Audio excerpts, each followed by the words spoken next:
All right, my blessed tribe. I have an interesting thing I'd like to share today because a lot of you know that I do the Love and Destiny card system, which is a very unique Egyptian system that was also used in Atlantis. It tends to be more accurate and it's very versatile and multidimensional, and I can look things up between two people. I can look up any year of your life and tell you what cards influenced that year and what happened that year and what's going to happen for you this year and that kind of thing. So I thought I would give you an example of that, of what kind of information it gives you based on, since I just had my birthday, I obviously have a new set of cards that are influencing me this year.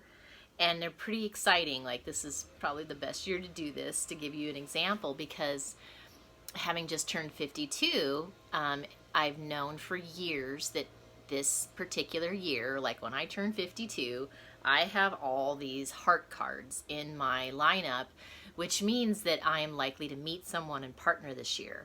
And of course, there's always free will, and but it's everywhere in my chart for this year that's likely to happen. And of course, I'm ready for that to happen, and I don't feel like I will be single for long. And so I'll share with you how this works. So there are certain cards that, and this is the card deck. This is where we got the card deck from. So the sayings like, oh, we'll see how the cards fall, comes from this system. Or, there's other terms that we use that refer to cards, and yeah, we'll see if it's in the cards. Yeah, it's, things like that. That comes from this system. We wouldn't have our card deck that we use for playing games if it weren't for this system. So I happen to be the Six of Spades. That's what March 4th is, which is the card of fate and destiny, which is interesting because my name, Sheea, that my parents channeled, actually relates to a goddess in Egypt that decided how many days you lived on the planet as far as your fate was concerned. So who knows? Maybe I was that goddess back in the day. All right. So in this system, there are cards that influence your whole year. So this, my whole year of when I'm 52, they will be there the whole time. And then there are cards that are slated for certain sections of the year. So they have 52-day cycles, so that's almost 2 months, where there's two cards in particular that influence your, in my case, my Six of Spades card, and they influence that time period. So that's how you're able to tell when you're likely to meet someone, or maybe a lot of money comes in during that time, because you get a big money card during that section. So what's unusual about, and great, it's about time, I tell you, I decided, I got an Akashic reading, and I guess they said that I decided that I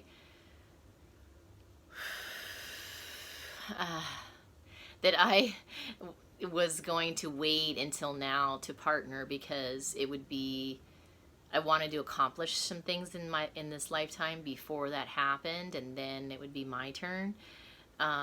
And I can see why I decided that. And they kind of, I'm psychic and I download information regularly. And they were telling me the other day, and I was like, oh, that totally makes sense, because I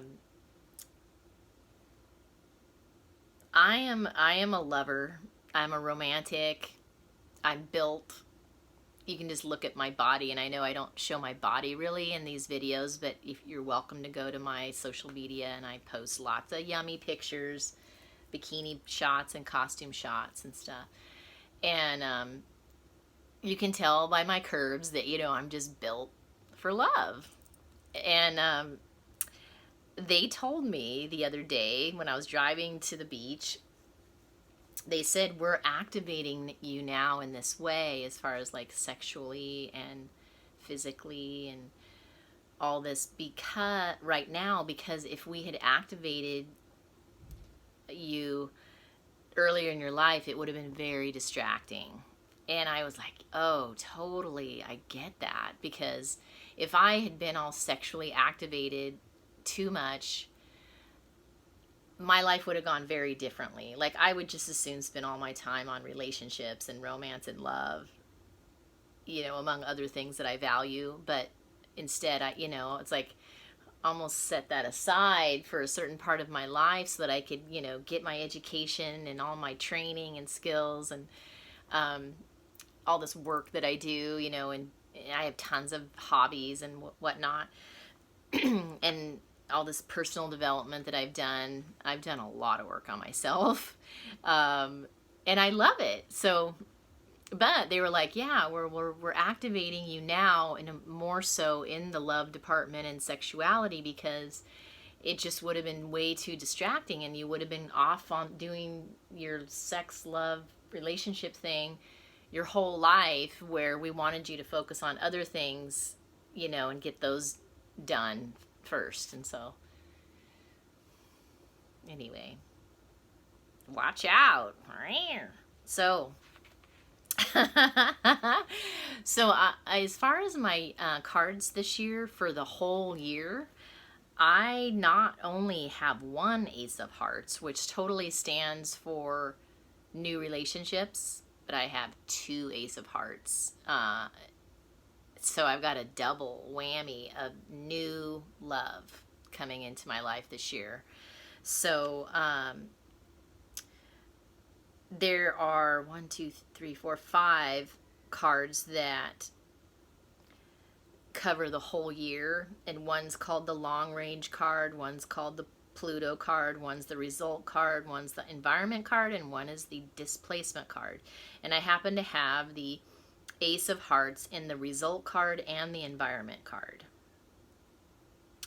So that in and of itself is awesome, and represents new love coming into my life, and maybe more than one. I mean, I already had that porn star experience on my birthday. So,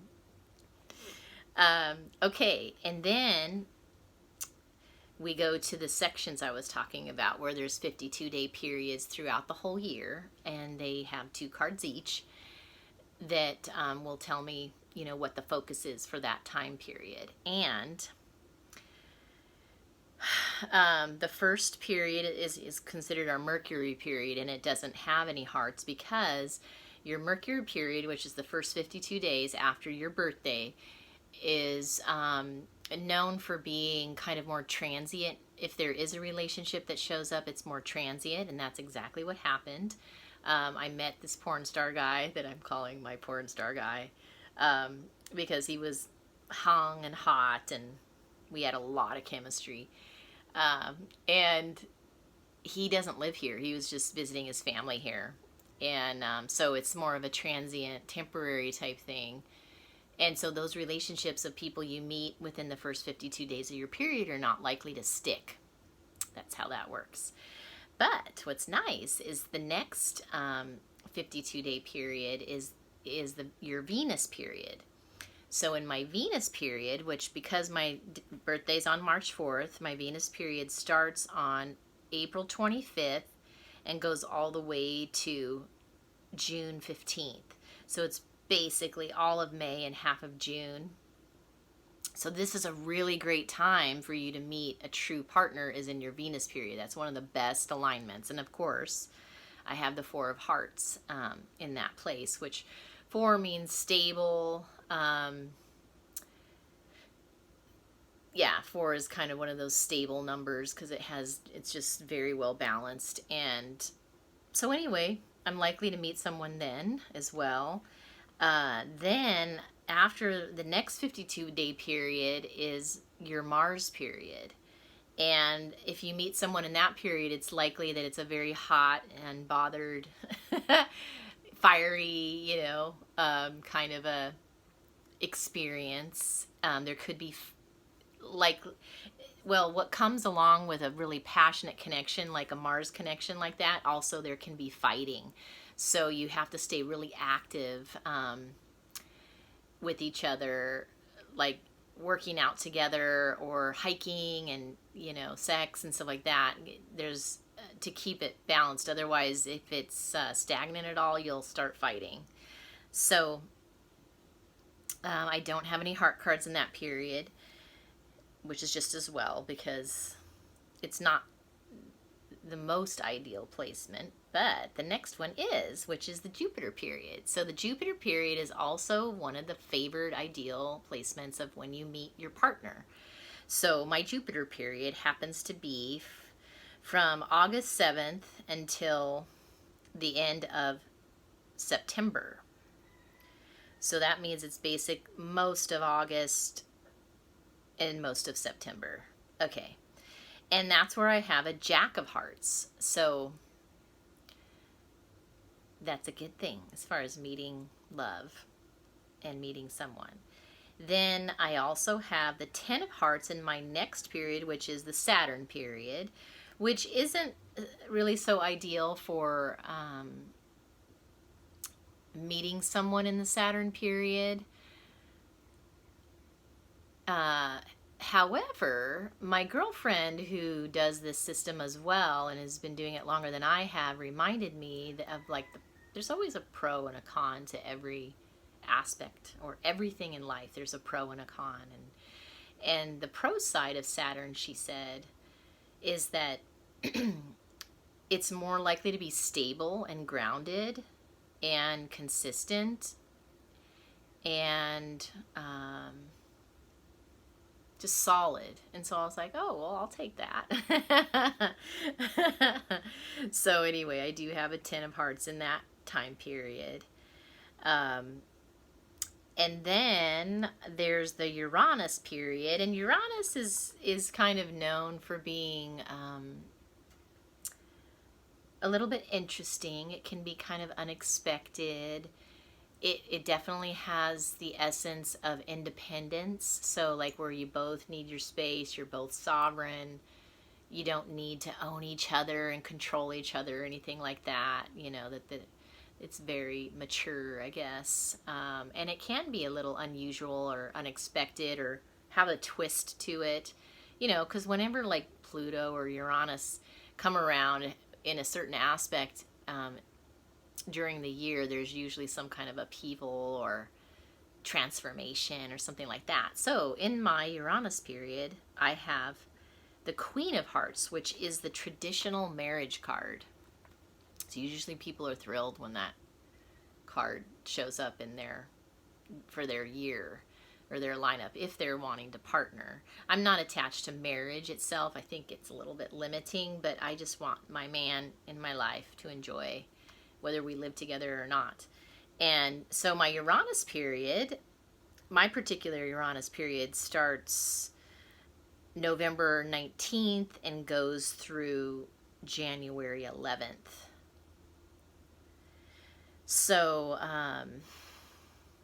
that's when, I guess, November, December, half of November, all of December, half of January kind of in general is when I have that marriage card present. And so there you have it. Not bad. And then I guess I might as well go over the money cards, because that's usually another one that people want to know about. So if, as an example, for this particular year, the money cards are the diamond cards a lot of times, right? Because the suit of diamonds has to do with resources and money. And there are a few millionaire cards as well. I want to say one is the 7. One is the 5 of clubs, which I do actually have in this period right now. And there's also a 7 that's a millionaire card too. I'm not sure if it's a diamond, 7 of diamonds, or something else. But at any rate, so during my Mars period, I do have the King of Diamonds. So, you know, that's always a positive thing, because that's the highest card possible in the diamond suit. It also could mean that I have, you know, sometimes when you have a King of Diamonds, it might mean that I meet someone who's got that kind of energy to him as well. And then I also have the 9 of Diamonds in my Saturn period. And that's a good thing too, because a 9 usually means like fruition or completion, or having arrived, you know, when it's in since it's attached to the diamond, that's a really good place to be. So anyway, I hope that gives you a little bit more idea of what the readings are like. I'm just kind of touching on the highlights just to give you a little dabble and sense of it. I usually go deeper when I'm doing it with clients, but I just wanted to give you an example because it's hard to know what that feels like until you know, have an example of it. I also forgot to mention that, you know, in that Uranus period where I have the Queen of Hearts, which is the marriage card, I actually have a double heart configuration on that particular time frame. So along with that Queen of Hearts, I also have the Three of Hearts, and usually it's the Ace one, which is the one, right? Yeah, Ace, and then 2 and 3 of Hearts all represent new love or new relationships. So anyway, there you go. 3 of Hearts is in there. It's